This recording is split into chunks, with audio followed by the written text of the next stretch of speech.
Aviator. We're here with former Congressman John Boccieri, 16th Congressional District, and John is here this evening as, I think, an impromptu attraction for the opening of Barack Obama's presidential campaign headquarters here in Canton.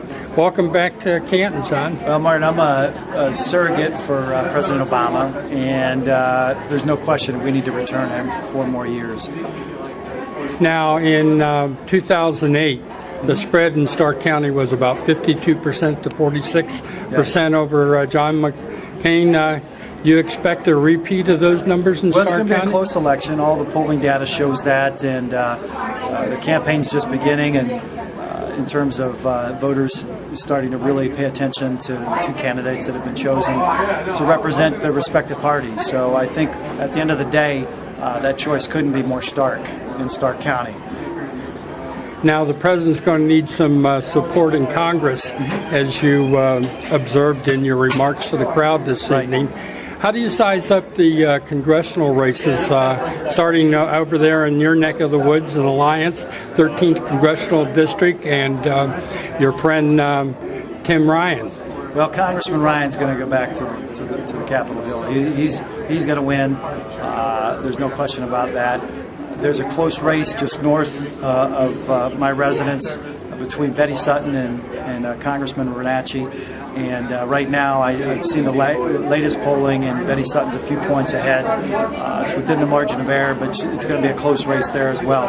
And Joyce Healy-Abrams is doing really well against Mr. Gibbs. Mr. Gibbs hasn't done the prolific fundraising that all the Republicans on Capitol Hill have done from the special interest group. So she has a really good chance of winning this district and winning this seat, especially since Stark County is the largest county in the congressional district.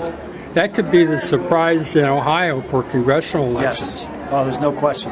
No question. And Bob Gibbs is just, I served with him in the state legislature, and I don't think he's that strong of a candidate. Now, looking over the nation, the different congressional races that are competitive, do you see the possibility that Democrats could win control of the United States House of Representatives? There's always a chance. It's going to be close, and it depends on how some of these other states have fared in the congressional redistricting. As you know, in Ohio, as Mayor Healy said tonight, 75% of the congressional districts from a 50-50 state were drawn for Republican advantage. However, there are 1 million more registered Democrats in the state of Ohio than Republicans. And it's very clear is that if Democrats show up to vote, that we have a strong chance of winning several congressional seats in Ohio. Now, are you taking an active role in any of the congressional campaigns? I'm helping quite a few people. I'm helping Congresswoman Sutton. I'm helping Joyce Healy-Abrams, Sherrod Brown, a surrogate for Sherrod Brown, and a surrogate for the president. Okay, turning to the Brown-Mandel race, this is a pretty nasty race. Oh, there's no question. No question. And Senator Brown has stood up for working people, whether he was helping folks get their pensions recovered or standing up for individuals who have lost their job and their health insurance. Senator Brown has always been on the side of working families.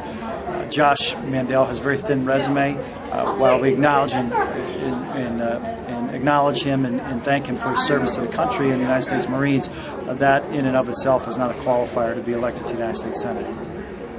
Now, turning back to the presidential race, what do you see the deciding factor as being?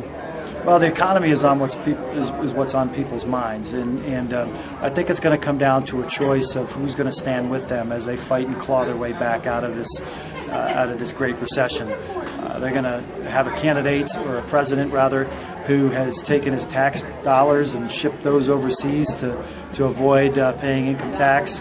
And helping police and fire and investing in our roads and bridges and schools. We're going to have a president in the White House who has helped outsource jobs, and we feel the impact of that here right in Stark County, whether you worked at Timken or Hoover or Rubbermaid in this congressional district. We've seen the results of outsourcing. So this is not an election about some of these wedge issues. This is an election about who's going to stand with the people, and I think the president has proven time and time again that he stands with the people. Now, Barb Lewis, who heads up the Stark County Democratic Party office here in Canton, shared with the crowd that the flag in the room was donated by John Boccieri. And she says that John Boccieri is not getting the flag back until John Boccieri agrees to run for Congress again. So what's your response to that? Barb Lewis needs to talk, and she's a wonderful lady who is a strong supporter of both the president and myself. But she needs to talk to the commander-in-chief. And that's not the president in the White House. That's my wife. I see. Well, running for Congress and being a congressman is really a very tough task. It's a tough job, but just like being president is, you get sworn in, then shortly after that you get sworn at. You got to take it all in stride. Now, when you walked in the room tonight, there was a huge response and reaction. So that kind of has to warm the political fires with you. Well, I love these people. These people have stood with me, and I stood with them when the time counted, and I needed to with taking these tough, controversial votes. And at the end of the day, I can look back at my record and say that I was proud to represent them, and I hope that they feel that they were proud to have me as a representative. But you wouldn't foreclose the possibility that you'll be running for Congress again sometime? No, I can't shut the door on that. I have a life of service. I'm having a lot of fun right now, changing diapers and helping my wife out with 5 children at home, and flying airplanes, something I love to do. I've got 19 years this December in the military. Just been appointed a squadron commander, selected to be a squadron commander, a lieutenant colonel, instructor pilot. So I'm doing what I love, serving the people, serving the country, and helping out at home. Well, thank you, Congressman Boccieri. Thanks, Mark.